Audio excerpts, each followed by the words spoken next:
భోజన ప్రియులందరికీ నమస్కారం. పల్నాడు రుచులకి స్వాగతం. కొత్తగా పెళ్ళైన ఆడపిల్లల దగ్గర నుంచి బిడ్డను ఎత్తుకొని వచ్చే తల్లి వరకు ప్రతి ఒక్కళ్ళు ఈ సలివిడిని చేసుకొని వస్తూ ఉంటారు. మన ట్రెడిషనల్ స్వీట్ అయిన ఈ సలివిడిని చేయడానికి చాలామంది భయపడుతూ ఉంటారు. పాకం కోసం ఎవరో ఒక సహాయం తీసుకుంటారు. అలా కాకుండా 2 కేజీల సలివిడిని ఈజీగా ఎలా రెడీ చేసుకోవాలో మన వీడియోలో చూసేద్దామా.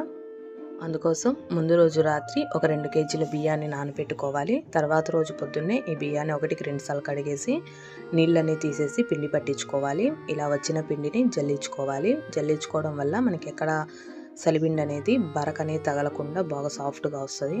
ఇలా పిండి జల్లించుకొని పక్కన పెట్టుకున్నాము. ఇందులోకి ఒక పావు కప్పు వరకు గసగసాలు, మన రుచికి సరిపడా ఎండు కొబ్బరి ముక్కలు సన్నగా కట్ చేసి పెట్టుకోవాలి. అలాగే ఒక 20 ఇలాచీ కూడా పక్కన పెట్టుకోవాలి. ఇప్పుడు బెల్లం కొలత 2 కేజీల పిండికి 1.5 కేజీల బెల్లం పట్టిద్ది. ఈ బెల్లాన్ని వీడియోలో చూపిస్తున్న విధంగా దంచుకొని ఒక టీ గ్లాసు నీళ్లు పోసుకొని పొయ్యి మీద పెట్టేయాలి. ఈలోపు ఒక బాండీలో కొంచెం నెయ్యి వేసుకొని సన్నగా కట్ చేసి పెట్టుకున్న ఎండు కొబ్బరి ముక్కల్ని సన్నటి మంట మీద వేయించుకోవాలి.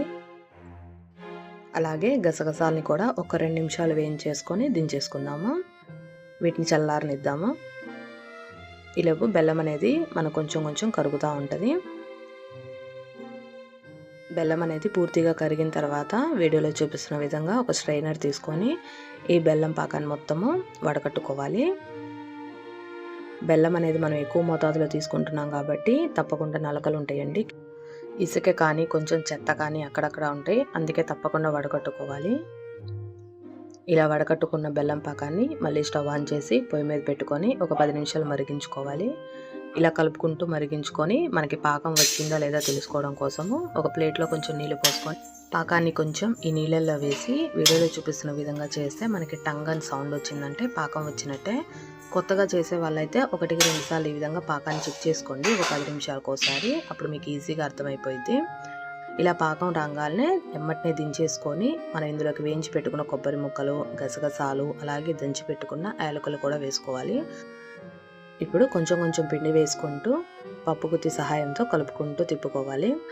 ఇక్కడ మాత్రం ఇంకొకరి సహాయం మనకు అవసరం పడిద్దండి. ఒకళ్ళు పిండి వేస్తూ ఉంటే ఒకళ్ళు తిప్పుతూ ఉండాలి.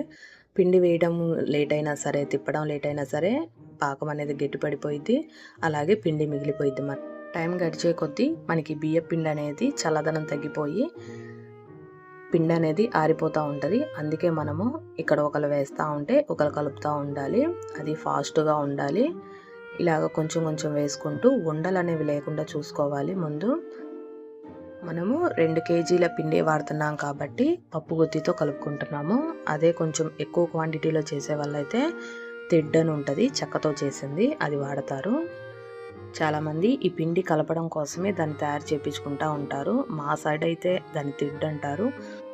మనం పాకం కరెక్ట్గా తీసి కొలతలన్నీ కరెక్ట్గా వాడితే మనకి పిండి అనేది ఎక్కడ మిగలదండి. పిండి మనకి మిగిలింది అంటే మనం పాకంలోనో లేకపోతే కొలతలోనో ఎక్కడో తేడా చేసినట్టే. ఆ విషయం బాగా గుర్తుపెట్టుకోవాలి. పిండి కలిపినాక కూడా పైన కూడా మన రుచికి సరిపడా నెయ్యి వేసుకోవాలి.